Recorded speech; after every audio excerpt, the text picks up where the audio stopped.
அவளை தொட்டுட்டு வர அதே காத்து தானே இங்கேயும் வருது. ஏ வாயுவே, அந்த காத்த மந்தமா என் மேல படு. வாயுவா சாந்தா தாம் ஸ்பிருஷ்ட்வா மாம் அபிஸ்பிருஷே त्वयि मेघे गात्र संस्पर्शः चंद्रे दृष्टि समागमः. चंद्रन தெரியுதா? சந்திர தரிசனம் பண்றா ராமன். பூர்ண சந்திரனை இப்படி பார்த்தாரோ இல்லையோ, இங்கேருந்து பார்க்கிறா ஆகாங்ஷி. இதெல்லாம் உபேட்சம். இங்கேருந்து மேலே பார்க்கிறா. இந்த சந்திரனை பார்த்தா எப்படி அழகா இருக்கான் சந்திரன். இந்த சந்திரனை பார்த்தா என்னோட பிரிய ஞாபகம் தான், சீதா ஞாபகம் தான். இதே சந்திரனை தானே சீதா அங்கேருந்து பார்ப்பான். அசோகவனத்தில் சீதா பார்த்துட்டு இருப்பாளே, அவ்வளோ சமீபம் வந்தாச்சு. ரெண்டு பேரும் ஒரே சந்திரனையும் ஒரே பார்த்துட்டு இருக்கோமே, கிட்டக்க வந்துட்டோம் அப்படிங்கிறதெல்லாம் சொல்றாங்க. அந்த சாகரம் தீ வந்து சோன்னு அந்த அலையை அடிக்கிறது, இதெல்லாம் பார்த்தா சந்திரன் அடைக்கிறது போல இருக்கு. இதெல்லாம் வர்ணிக்கிறான் வால்மீகி கவியா இருக்கிறதுனால.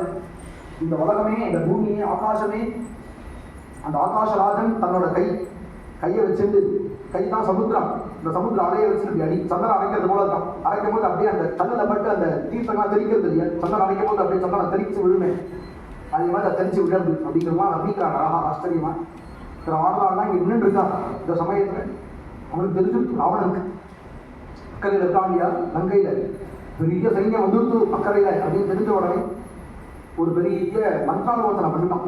ஏன் பண்ணணுமே, கஷ்டம் வரப்போகுது அப்படின்னா அவன் மந்திராலோசனை பண்ணணும். मंत्र मूलम ही विजयम राहु आर्याः मनीषिणः तस्मात् वैकुंठे मंत्रम राम प्रति महाबलाः. ஏன் மந்திராலோசனை பண்ணணும்னா பெரிய கஷ்டம் தான் ஏறது. எல்லா வானர சைன்யமே வந்துடுது. இப்போ யுத்தம்னு வரப்போறா. ஒரே ஒரு வானரம் தான், யாருன்னா ஹனுமான். தேன வானர மாத்திரேன திருஷ்டா சீதா ஜானகி. ஒரு வானரம் வந்ததுக்கே எவ்வளோ கஷ்டம். இன்னைக்கெல்லாம் ரிப்பேர் ஒர்க் பண்ணிட்டு இருக்கான் பாவம் ராவணன். எல்லாம் போயிடுது. அப்படி இருக்கும்போது எல்லா சைன்யமே அங்கே வந்துருக்குன்னா உடனே அவன் ஆலோசனை பண்ணி தான் ஆகணும். மந்திராலோசனை பண்ணனா போச்சு. சாசாதா தரிஷ்டா பிரபலா ராட்சசாக ஹதாஹா. நான் பெரிய ராட்ச சைன்யம் வச்சுருக்கேன்னு நினைச்சேன். ஒரு வாரம் வந்துட்டு அந்த அடி துவம்சம் பண்ணிட்டான். பாதிகால் ராட்சதாமா ஜம்பு மாடி போயிட்டான், அக்ஷகுமாரம் போயிட்டான், எல்லாரும் போயிட்டாரு. பிரபலாக ராட்சசாக ஹதாஹா.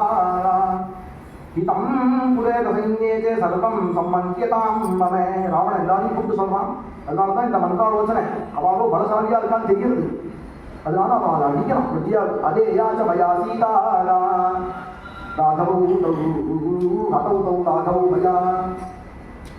முதல்ல எடுத்தோடனே சொல்லிட்டான் மந்திராலோசனை அப்படின்னா ஒரு பாஸ் இருக்காருன்னா, மீட்டிங் அப்படின்னா அவனோட ஒரு என்ன நினைக்கிறானோ மனசை உடனே சொல்லக்கூடாது. அப்புறம் மந்திராலோசனை இருக்கு. மந்திராலோசனை மீட்டிங்னு ஒன்று வச்சாங்கன்னா எல்லாருக்கும் விஷயம் கேட்கறதுக்கு தான் மீட்டிங்கே நடக்கிறது. எடுத்த உடனே யார்